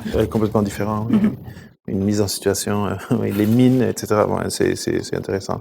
Mais ça démontre une chose que moi et on est toute une communauté qui essaye d'amener ce message après un doctorat, vous pouvez faire plein de choses et il faut pas, personne ne va vous demander, je pense personne, en tout cas dans vos entrevues pour les emplois où vous êtes aujourd'hui, est-ce que votre liste de publications est venue à la conversation? Non, c'est ça. Personne va vous poser ces questions-là. Si on savoir, c'est comment vous amenez toutes ces capacités-là pour résoudre leurs problèmes à eux qu'ils essayent de résoudre ou pour aider la clientèle que eux ils veulent aider. Et là, on a plein de belles affaires à apporter comme profil PhD. Maintenant, une des questions que je trouve qui est intéressante et que j'aimerais savoir vos histoires. Mais en tout cas, les processus sont différents et vous êtes pas tous à la première job. Mais est-ce que vous avez dû repenser comment vous présenter? Parce que là, je me présente en entrevue d'emploi. J'ai étudié sur tel domaine très pointu. Et là, la personne devant moi, elle veut que je travaille dans quelque chose de différent. Donc, est-ce que vous êtes passé par un deuil par rapport à je suis une ou un scientifique? Et est-ce que vous avez eu devant vous des gens qui vous ont dit « Mais là, vous avez fait jusqu'au doctorat, puis maintenant vous êtes ici devant moi pour un emploi ?» Parce qu'il y a des gens qui me rapportent ça, que des fois, il y a des employeurs qui comprennent pas comment est-ce que quelqu'un fait tout ce cheminement académique et après veut aller dans le milieu privé. Est-ce que vous avez des histoires aussi intéressantes par rapport à ça, des conversations un peu cringe en bon français? Mais je peux y aller. Mais c'est sûr que, tu sais, si je me présente à un nouvel emploi puis que je fais « Salut, moi j'ai un doctorat » ou j'ai été capable de cerner la distinction d'effets de réserve cognitive dans le cerveau entre les personnes âgées qui utilisent une langue à modalité visuospatiale, particulièrement la visualisation spatiale, c'est sûr que, tu sais, ils savent pas, là. Mais si je leur présente que j'ai un background scientifique, j'ai fait un doctorat qui m'a amené à être complémenté par des réalités business parce que j'ai fait tu sais, il y a plein de manières de le présenter, parler le langage que eux comprennent. Si vous allez trop dans votre sujet d'intérêt, c'est pas ça qui va les intéresser. Et par ailleurs, c'est tout dépendamment, là, tu sais, c'est pas ton cas, Catherine, mais souvent, dans certains secteurs, c'est pas nécessairement le sujet dans lequel vous travaillez qui va être utilisé. C'est plus ce que vous avez appris dans vos méthodes de travail. Ben, mettez vos méthodes de travail de l'avant plutôt que le sujet. Je dirais, moi, ce qui a été aidant aussi pour les personnes avec qui j'ai discuté, c'est qu'ils comprennent le fil conducteur. J'en ai parlé un peu tantôt là, de la vision que j'avais. Une fois que le fil conducteur était comme clair, ben c'était « Ah, ben oui, dans le fond. » Puis après ça, il y avait aussi une belle ouverture à comprendre qu'est-ce que ça avait été, les travaux, pourquoi on s'est penché là-dessus, puis ça pouvait être quoi la contribution dans le poste actuel. Là. Mais je dirais, pour moi, ça a été comme l'élément là, facilitant là, pour expliquer un peu le parcours. Ce que je peux peut-être ajouter, en fait, c'est, oui, il y a plein d'emplois qui existent qui sont pas tout à fait en lien avec le doctorat, mais il y a plus d'emplois qui existent, il y a pas plus, mais il y a aussi des emplois qui existent qui peuvent être en lien avec les doctorats aussi, fait que, et même à l'extérieur du milieu académique, fait qu'il faut pas les oublier, puis il faut les chercher un peu. En fait, moi, je vous ai pas dit encore comment j'ai trouvé mon emploi, là, mais en fait, moi, j'ai commencé à chercher avant de finir mon doctorat, j'ai suspendu mon doctorat. Puis j'ai travaillé dans le réseau public. Après ça, j'ai eu mon enfant. Après ça, j'ai trouvé un autre job. Ils m'ont attendu pour... Tu sais, j'avais déjà mon emploi. Je travaillais une journée semaine pendant que je faisais ma rédaction sur le côté. Fait que, tu sais, quand quelqu'un voit que ton parcours est pertinent, faut pas hésiter à appliquer. Puis moi, le truc que j'ai pour vous aussi, c'est essayez de vous inscrire à des fois des listes par exemple, entre autres, dans le réseau public, il y a des listes d'envoi d'emplois qui vous montrent, si vous voulez des emplois en recherche, si vous voulez des emplois comme, dans toutes sortes de domaines, vous pouvez juste les recevoir puis les lire, puis à un moment donné, vous dites, hey, ça existe aussi. Fait que, même à l'inverse, de pas juste avoir à se vendre en essayant de coller ses connaissances, mais de dire, hey, il y a vraiment des choses qui nécessitent même vos connaissances dans toutes sortes de réseaux, que ce soit privé ou public, tout ça. Fait que dans les deux sens aussi, informez-vous de ce qui existe comme emploi qui peut vous intéresser. Oui. Je te parlais dans l'introduction de la question, tu as nommé un peu la perte identitaire ou tu as nommé la question d'identité. Puis je trouve que c'est un thème intéressant. Quand j'ai fait la transition, ou quand j'étais en train de faire la transition, je me disais, moi, je suis un étudiant au doctorat où je vais devenir potentiellement chercheur. Maintenant, j'ai perdu ce nœud-là. Là. Pour moi, c'était un peu... avoir un doctorat, c'était un peu aussi aller chercher un statut ou avoir un peu un stamp de ma valeur. Comme tu es capable de faire de la recherche, tu es capable de produire des connaissances, mais il y avait quelque chose que je voulais aller chercher avec ça. J'ai rapidement réalisé que c'est pas ça, c'est pas le diplôme qui t'accorde la valeur. Mais ça a été quand même longtemps, ça a pris du temps. J'ai comme une espèce de modification de mon identité ou de mon rapport à ça. Fait que ça c'est intéressant. Puis maintenant, mais je dirais que je suis beaucoup moins attaché à mon titre, à mon rôle, puis je vais vraiment partager, dépendamment de mon audience, je vais mettre de l'avant qu'est-ce que je veux mettre dans mon poste. Fait que si en ce moment, je suis en service conseil plus scientifique, je vais rentrer un peu plus en détail sur mes expertises scientifiques. Et à l'inverse, si je suis plus avec des entrepreneurs, je vais juste dire, j'en parlerai des fois même pas, là. Je vais juste leur parler du côté business que je connais, puis pour essayer d'avoir leur langage à eux. Et donc, je m'attache beaucoup moins à cette identité-là qui vient avec être étudiant doctoral et autres. Moi, ce que je trouve super intéressant, c'est que vous faites tous et toutes des choses qui vous passionnent et où vous mettez à profit la façon dont vous avez été formaté par le doctorat, dans une façon de penser, d'analyser des données, de résoudre des problèmes. Et ça, c'est quelque chose, c'est important de vous dire à vous qui nous regardez, parce que souvent aussi, on peut avoir peur de « Ah, mais si je sors des murs de l'université, je vais devoir me contenter de faire quelque chose qui est moins stimulant intellectuellement, ou je vais devoir vendre quelque chose, etc. » Et vous voyez là, j'ai des hochements, c'est pas le cas. Et donc, pour illustrer ça, j'aimerais passer, et je pense que là, c'est le moment d'un peu finir l'entrevue, puis pour qu'on ait le temps de faire des questions aussi. J'aimerais, et je vais peut-être commencer d'une façon différente avec Pascal, que vous disiez chacun qu'est-ce que vous faites au jour le jour dans votre job, puis de faire un peu le lien avec qu'est-ce que j'ai apporté, c'est quoi la compétence, là où les compétences transversales que dans telle ou telle tâche, telle ou telle mission, je mets à profit. Et c'est ça, mentionner quelque chose que vous adorez dans ce que vous faites. Donc Pascal, avec toi en premier. Oui, OK. Donc, en fait, concrètement, ce qu'on fait au secrétariat, c'est que au Canada, ils essaient d'implanter, ils sont en train d'implanter un système de garderie sur le modèle des CPE au Québec. Donc, c'est le plus gros investissement social depuis l'assurance-emploi.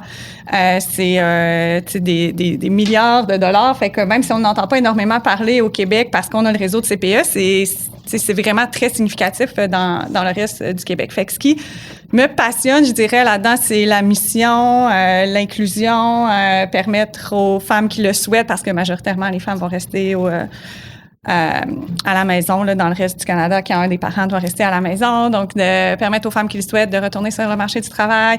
C'est un système de garde qui se veut inclusif. Donc, il y a vraiment un aspect, là, l'inclusion des jeunes qui ont handicap ou qui ont des difficultés.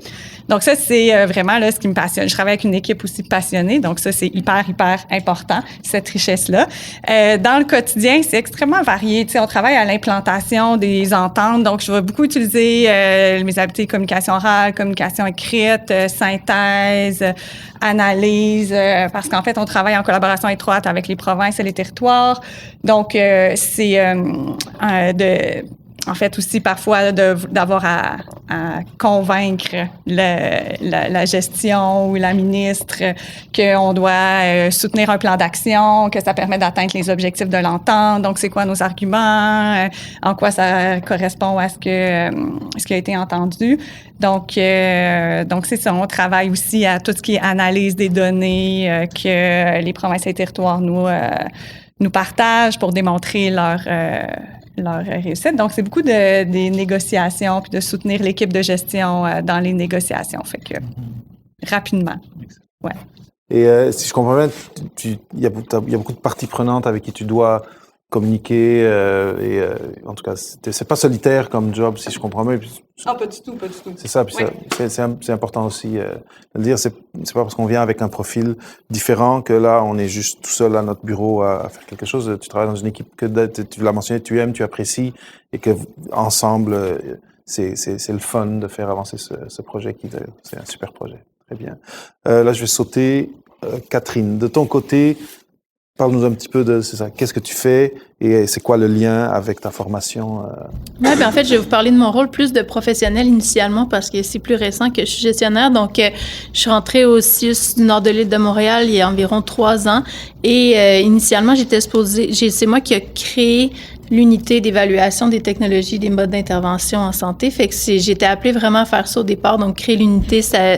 Puis qu'est-ce qu'on fait en évaluation, c'est que quand un directeur, une directrice ou d'autres gestionnaires voulaient prendre des décisions pour son service, pour ses services, dans le fond, il pouvait faire appel à notre unité pour aller voir qu'est-ce qui existe dans la littérature. Fait dans le fond, nous, on réalise les recensions de littérature pour les gestionnaires. Ça peut même être la PDG, bref, ça peut être toute la haute direction du CIUS qui nous pose des questions. Puis, nous, on arrive avec des recensions. On a d'autres outils aussi. On peut faire des consultations, donc utiliser différentes méthodes et on peut arriver avec des constats ou des recommandations pour les orienter dans leurs décisions. Fait que ça, c'était le premier volet, en fait, qu'on est arrivé. Donc, on appelle ça des ETMI. Donc, on réalise des ETMI pour les décideurs.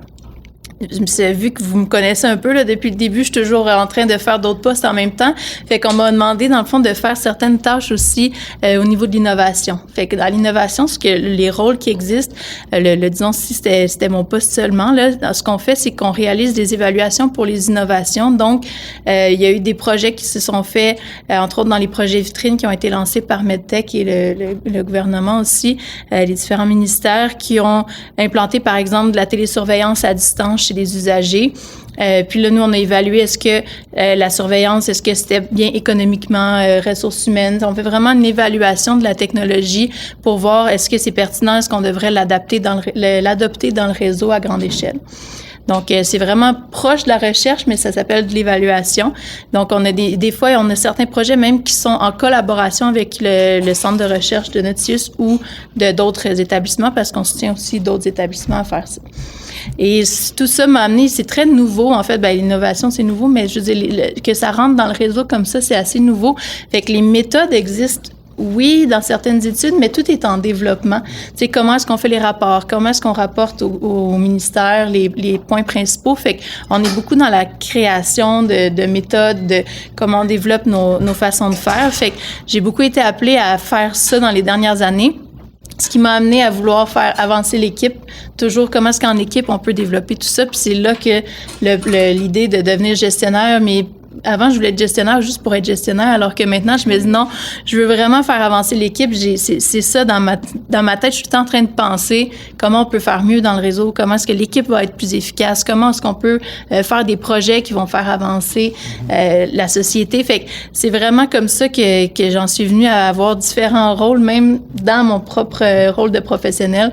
Fait que je trouve que c'est ça qui est intéressant, c'est que même quand tu es à une place, tu peux réussir à avoir tellement de ramifications que tu peux continuer à travailler sur toutes sortes de choses intéressantes. Merveilleux. Ça, avant de passer à Stéphanie, un point important dans ce que tu viens de dire, c'est que avec votre profil, si la première job qui arrive n'est pas exactement celle que vous vouliez, très souvent, surtout si vous êtes dans une institution, que ce soit gouvernementale ou municipale, etc., ou dans une entreprise, on a le potentiel après d'évoluer à l'intérieur de l'entreprise. Des fois, il faut juste se permettre de faire cette première job-là.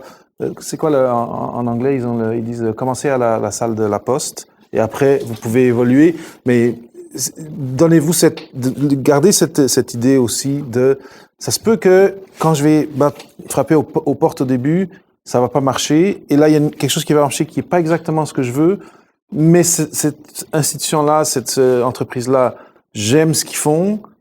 On entre et après on va être capable avec notre background de se mettre de l'avant, mais aussi de démontrer nos capacités, de démontrer notre intérêt et de démontrer que, à part mes tâches que j'ai, je peux aussi faire ça, et à un moment donné, on évolue dans l'institution. Je voulais juste faire ce point très important. Merci.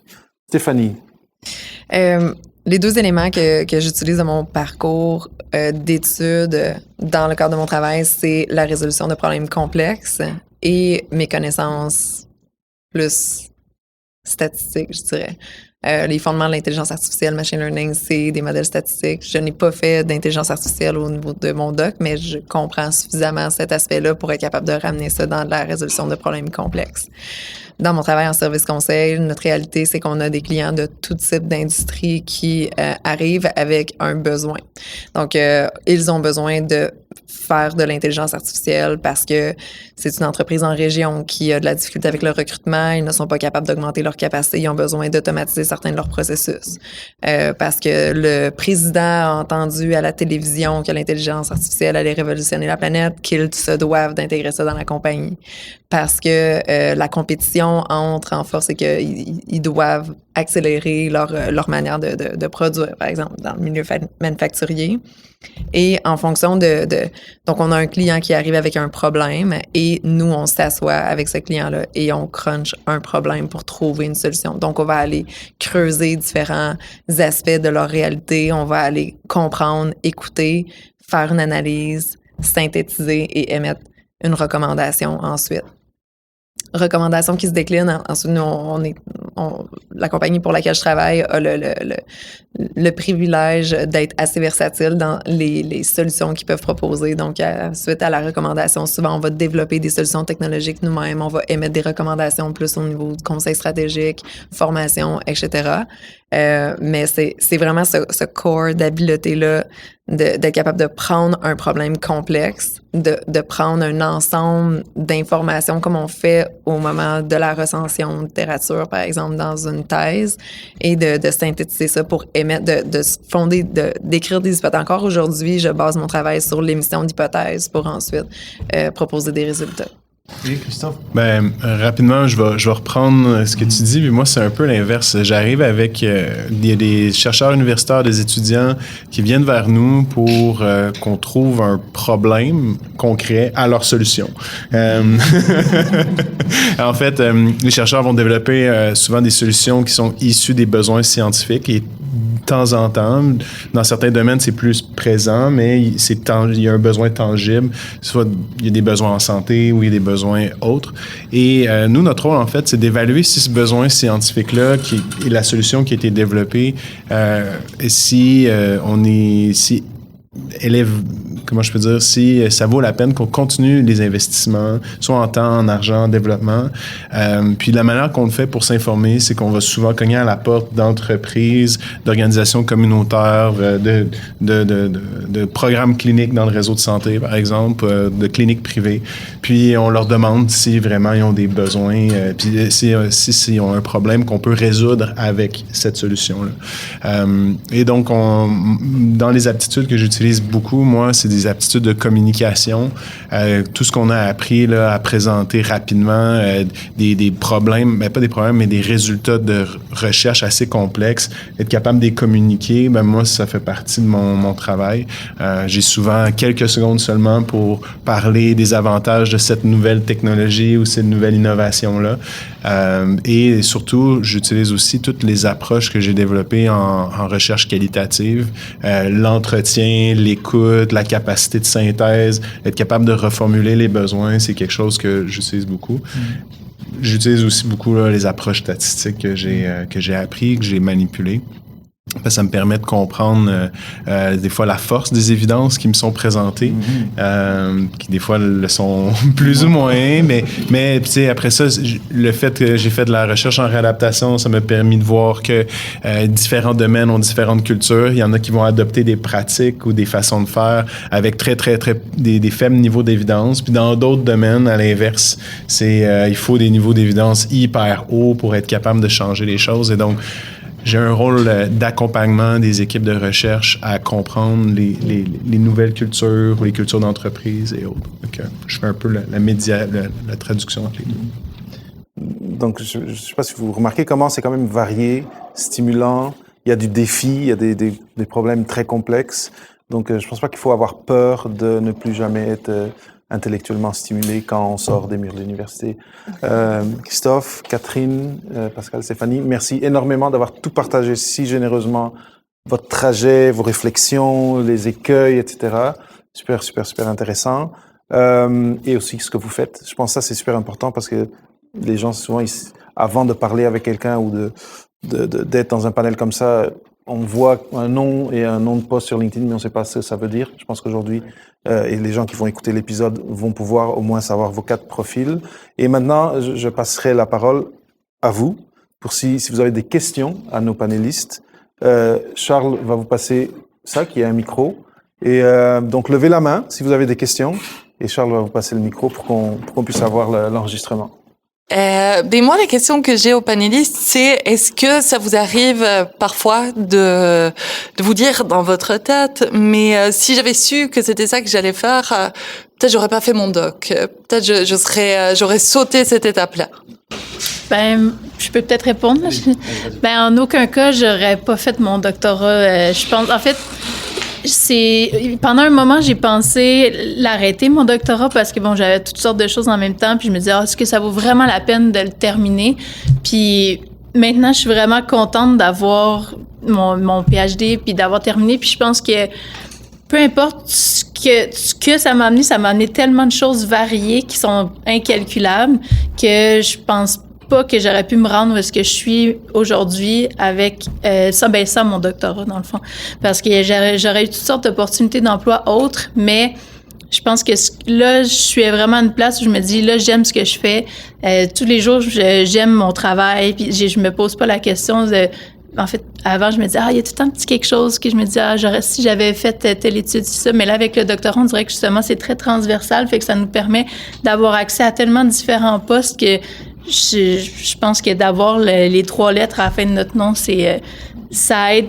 Moi, j'ai aucune prétention par rapport au titre, mais c'est vraiment le fait que ce soit utile, toute l'expérience que ça m'a amené, je trouve que ça m'aide à tous les jours. Je seconde tout ce que tu dis. Je pense pas que je pourrais faire, pas que j'aurais pu ou j'aurais eu ces opportunités-là sans le doctorat, mais au-delà de ça, c'était vraiment le fun, le doctorat. Fait que, je veux dire, jamais je voudrais effacer ça de mon parcours, là, avec des hauts et des bas, là, on s'entend, c'est normal. Mais en bout de ligne, quelles belles années, je veux dire, jamais j'enlèverais ça. Mais justement, j'allais peut-être aller sur les hauts et les bas, parce que je trouve que ce qui est le fun à vous écouter, c'est que ça donne beaucoup d'espoir, hein, parce que je crois que quand on finit un doctorat, on est un peu à bout de souffle, puis on est un peu tanné. Puis je me demandais justement, tu sais, j'ai pas envie de partir sur le gros sujet de la santé mentale, mais je serais quand même curieuse de vous entendre par rapport à est-ce que vous auriez un conseil pour les étudiants qui sont en train de terminer, qui sont en pleine rédaction de thèse et qui voient plus le bout et qui savent plus où ils en sont un peu dans leur vie, parce que c'est souvent ça qui se passe en fin de rédaction. Parce que là, je vois que vous êtes tous et toutes, vous avez l'air sur votre X, mais je pense qu'en fin de doc, c'est un peu ça aussi. On se sent fort déstabilisé, on se sent un peu perdu. Puis je serais curieuse d'entendre, c'est quoi votre petit mot ou votre conseil pour les étudiants qui sont en fin de parcours, pour qu'ils gardent un peu la niaque, si je peux dire. Moi, j'ai quelque chose à dire par rapport à ça. Ça n'a pas à être pénible. Il y a vraiment moyen de rendre ça le fun. Tu sais, la rédaction, là, c'est un moment où vous avez besoin de vous isoler. Moi, j'avais besoin de m'isoler. J'étais une personne très active comme Catherine. J'avais plein d'affaires. J'avais trop de personnes qui me sollicitaient. Je suis partie en Europe pendant 4 mois. Je suis allée écrire mes 3 articles scientifiques en 4 mois. Il y a personne dans le marché de l'emploi qui a ce privilège-là de pouvoir avoir des bourses ou avoir cumulé un petit peu son argent, pouvoir partir pendant une longue période de temps. C'est un privilège d'avoir accès à ça quand même dans une vie, là. Puis après ça, ben tu te loues un chalet avec une amie puis tu vas écrire le reste de ta thèse dans un chalet. Entourez-vous des gens. Il y a moyen de rendre ça le fun. C'est pas juste de rester dans un coin misérable. C'est dur, la rédaction. C'est challengeant, la rédaction. Tu te fais revenir avec des commentaires, tu sais, de revues, c'est vrai, mais au final, il y a moyen, il y a plein d'initiatives. Il y a Taisez-vous pour les collaborations, les pushs de rédaction. Il y a un support. Vous n'avez pas besoin de rester seul dans votre sous-sol à overthinker que c'est dur d'écrire. Essayez des affaires funky, là. C'est le fun. Puis prenez des breaks où vous allez parler avec des gens qui font des choses différentes. Juste pas, au lieu de prendre juste un break où je ferme les yeux puis je médite, ou ce qui peut être important et intéressant, parsemer un petit peu de ce travail de réseautage. On va trouver un autre mot parce que je l'aime pas. En tout cas, parsemer, dites quand je prends un break, je médite pendant X temps et là, je vais trouver un profil intéressant. Peut-être que je vais pas parler à la personne aujourd'hui, mais je vais travailler sur ma cartographie. Parce que ça aussi, ça va le fait de garder l'œil dans l'horizon, ça va aussi vous laisser moins pris dans cette difficulté du moment. Ben, je dirais, tu sais, moi, j'avais pas ces opportunités-là de partir avec les enfants, tu sais, fait que j'étais un peu. Je participais à une étude là, sur la motivation au doctorat, puis, tu sais, c'était à travers les années au doctorat, puis là, au début, je voyais comme choix de réponse rendu au point où je peux plus abandonner, puis j'étais comme, ben voyons donc, voir que tu penses ça à la fin. Mais non, à la fin, j'étais comme par bout, tu sais, tu respires, puis t'es comme, OK, fait que je dirais de s'appuyer sur des fois, quand ça te tente plus, là, tu sais, de s'appuyer sur le reste. Tu sais, t'as tes amis, t'as ta famille, t'as des loisirs, des fois, tu travailles en même temps. Donc, de le faire par moment, je me donnais des objectifs, tu sais, micro-gradués, puis là, je suis comme, yes, tu sais, puis là, les to-do list, là, fait que là, t'as l'impression que ça avance, puis de garder aussi l'objectif à plus long terme, tu sais, toujours en tête, tu sais, c'est là que je veux aller, même si à ce moment-ci, dans le processus, j'ai plus de difficultés. Mon objectif, il reste là, puis je suis bien entourée, puis je sais que j'ai ce qu'il faut pour y arriver, tu sais. Fait que, mais j'aurais vraiment aimé ça, par contre. J'aurais donc aimé ça. Ouais. OK, moi, là, je vais vous le dire, j'ai trouvé ça pénible. La fin. Puis je m'en excuse, ça se... Désolée, moi, je n'ai pas d'espoir. mais je vous le dis, puis pourquoi j'ai trouvé ça pénible, c'est parce que dans ma tête, j'étais déjà rendu après le doctorat.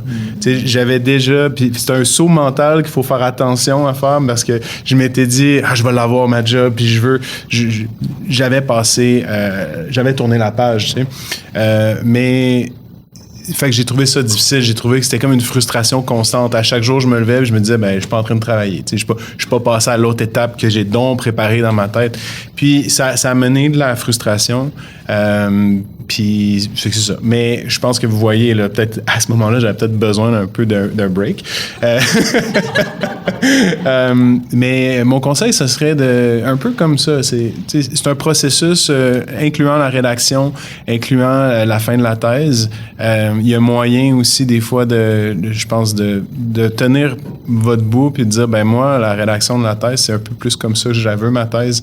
J'ai peut-être pas besoin de la 14e révision. Hein? On peut à un moment donné se faire confiance. Puis c'est pas que nos professeurs veulent pas le bien pour nous. Là. Je pense que mon expérience a été qu'elle voulait que ma thèse soit exceptionnelle. Puis on l'a rendue assez haute, là, je dirais. Mais il y a eu quand même un certain coup au niveau de ma motivation. Puis au niveau... Et donc, si j'avais un conseil, mais je pense que, encore une fois, soyez clair par rapport à qu'est-ce que vous voulez. Puis si vous voulez comme une fin de doc, pas en accéléré, mais une thèse qui convient à vos attentes puis à celles du département, mais je pense qu'il faut travailler pour ça. Là.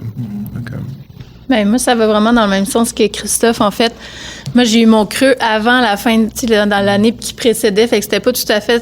Quand j'étais rendue à la rédaction, mais que j'avais pas le temps de la faire parce qu'il fallait que je travaille en même temps, puis tout ça, fait que moi, j'ai suspendu mon doctorat, puis quand je l'ai recommencé, je l'ai terminé super rapidement. Ça m'a vraiment pas pris de temps à faire la rédaction, fait que c'était vraiment de dire...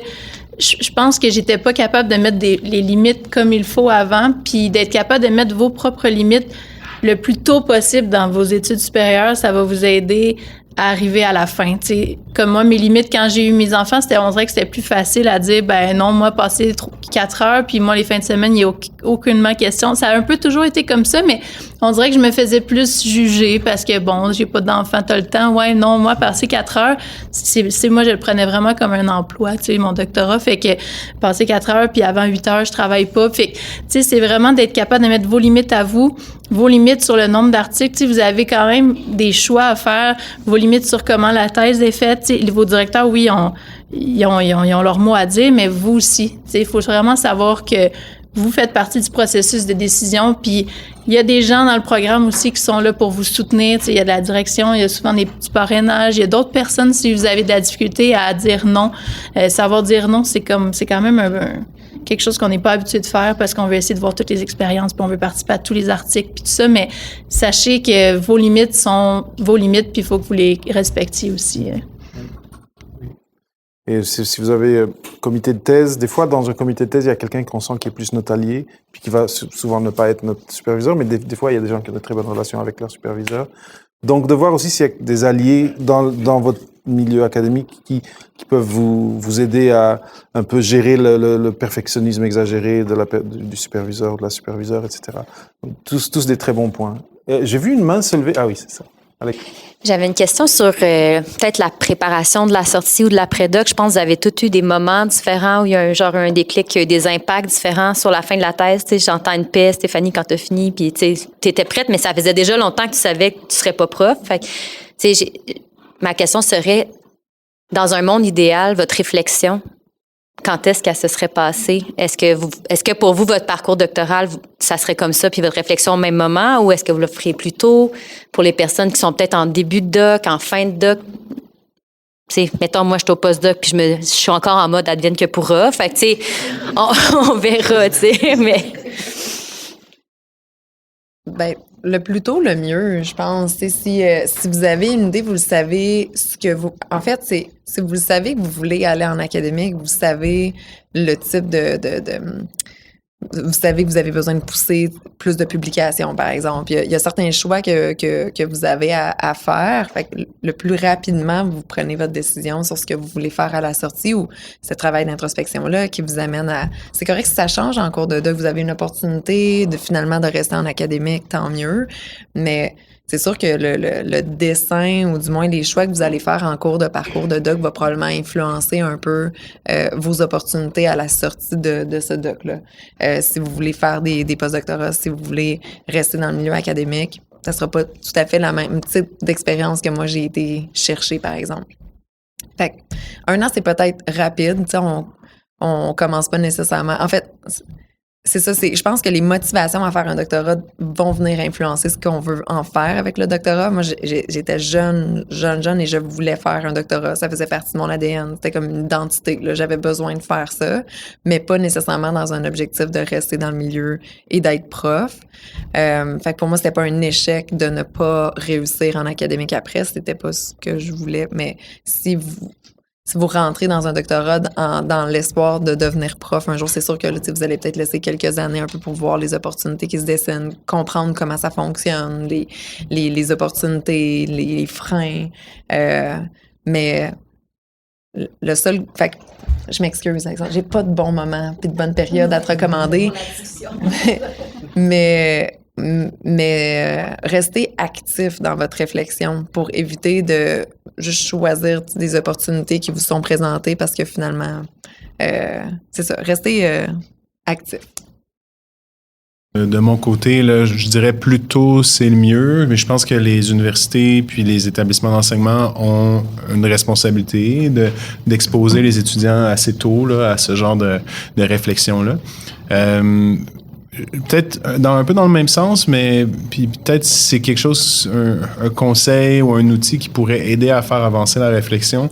Dans le domaine plus corporatif, il existe plein de formations qu'on peut faire. Par exemple, en gestion de projet ou en analyse de données. Puis, je pense que ça pourrait être avantageux de commencer tôt dans le processus, de s'ajouter ce type de formation-là. Puis il y en a, là, mettons, Google en ligne, là, Google Product Management ou Google Project Management, justement, qui est une formation qui peut se faire sur votre temps, qui vous amène à vous professionnaliser. Il y a plein d'acquis que vous pouvez intégrer dans le doctorat, dans le doctorat maîtrise, et vous êtes capable de soutirer de l'information, pas soutirer, mais prendre de l'expérience du domaine corporatif pour devenir meilleur, plus performant dans vos études. Donc, c'était juste un mot que je voulais glisser dans notre discussion, mais essentiellement, je pense que oui, commencer assez tôt ou voir rapide, tu sais, juste ouvrir vos yeux sur qu'est-ce qui se passe, ça va faire avancer la réflexion, puis je rejoins ton point, réflexion active, rester actif là-dedans, c'est important. Et moi, j'ai une réflexion par rapport à ce que tu as dit, Stéphanie, c'est pour ceux qui veulent rester dans l'académique, et ça, c'est quelque chose il faut que je pense comment le dire plus, en tout cas, puis structurer comment en parler, mais souvent on a ces conversations sur sortir de l'académique. Mais un bon académique a aussi un bon réseau. Un bon académique fait des projets interdisciplinaires, etc., etc. Donc, tout ce qu'on a dit s'applique aussi si vous voulez rester. Trouvez des gens dans l'académie qui vous inspirent et qui sont peut-être pas autour de vous, dans votre institut, dans votre université, puis allez leur parler. Comment tu as fait pour te rendre, comment tu as fait pour développer ce profil académique-là que je trouve tellement cool puis que je vois pas autour de moi? Les mêmes outils dont on parle pour sortir, disons, servent aussi pour, si on veut, c'est aussi une profession, c'est aussi une carrière, et donc appliquez-les aussi de l'autre côté. C'est à ne pas ignorer et en tout cas gardez-les en tête parce que il y a plein de choses qu'on a dit qui s'appliquent aussi si vous voulez rester. Ce serait mon dernier mot. Moi, est-ce qu'il y a d'autres questions dans la salle? Dans le fond, moi, j'avais une question, mais elle est très succincte, là, puis je pense qu'elle fait un peu du pouce sur la question par rapport à la fin de thèse. Je sais pas. Oui, c'est ouais. Et puis, un peu aussi, Alexandra, tu disais les conseils. Tu sais, à un moment donné, Pascal te dit, hey, si on m'avait dit que j'allais travailler au gouvernement fédéral au départ, puis, tu sais, j'aimerais ça vous entendre, à savoir, de votre point de vue ou de votre posture maintenant où vous êtes, si, là c'est un peu ésotérique, là, mais si vous vous parliez à vous-même au moment de l'entrée à votre doctorat, quel conseil vous auriez aimé qu'on vous donne ou que vous avez reçu puis qui vous a tenu, là, mais comme au moment de l'entrée du doctorat, maintenant de votre posture, qu'est-ce que vous diriez? Je dirais juste de garder un esprit très ouvert. Parce qu'on le sait pas, en fait, où ça peut nous mener. Puis, tu sais, Alexandra, tu mentionnais advienne que pourra. J'ai été longtemps aussi dans cette position-là, puis c'est correct. Fait que de garder les horizons ouverts, puis de se dire, ça peut mener à tout, plein de choses, puis explorons. Explorons. C'est comme des années où on a cette opportunité-là d'explorer. Donc, voilà. C'est ce que je suggère. C'est Jean-Pierre. Vous le voyez, l'influence de comme une bonne personne significative, un mentor dans une vie quand j'en parle comme 5 fois en 1h30. Mais Jean-Pierre, il m'a dit dans mon doctorat, Stéphanie, une bonne thèse, c'est une thèse finie. Puis j'étais comme ça, c'est vrai. Fait que je vais juste finir, puis ça va bien se passer. Puis ça revient à ce que tu parlais, là, mettre ses limites, puis d'être capable de comprendre le cadre. Que c'est pas grave si c'est pas la meilleure thèse de l'histoire des thèses. C'est ça. Moi, je reviendrai avec mon point du départ. Là. Sachez tout au long de votre doctorat de garder votre équilibre le plus possible, votre équilibre à vous. Puis peu importe ce qui se passe, ça va vous aider tout au long de votre parcours à prendre vos décisions puis à se rendre à la fin, je pense. Fait que moi, ça serait mon mot. Sachez garder votre équilibre à vous. Christophe. Moi, ce que je ferais, c'est je mettrais la main sur l'épaule, je me regarderais dans les yeux, je me dirais, ça va bien aller. Ça va aller, ça va être correct. Tu vas passer au travers. mais c'est en fait c'est un message comme un peu d'espoir et de confiance parce que en rétrospective, ça s'est tout mené à où je suis aujourd'hui, puis à ce qui s'en vient. Fait que ça va aller. Merci pour la question. Merci aux panélistes. C'était vraiment le fun de passer à travers vos histoires avec vous quatre. Et merci à vous qui avez été ici et qui faites maintenant partie d'un épisode à venir d'au-delà de la thèse avec Papa PhD. Merci.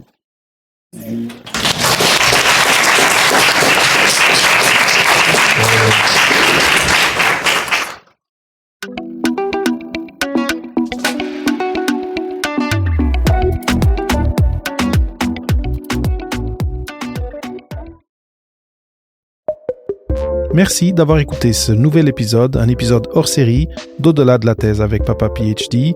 Cette semaine, un épisode qui vous est apporté par le groupe EOA Hors les Murs de l'École d'orthophonie et d'audiologie de l'Université de Montréal.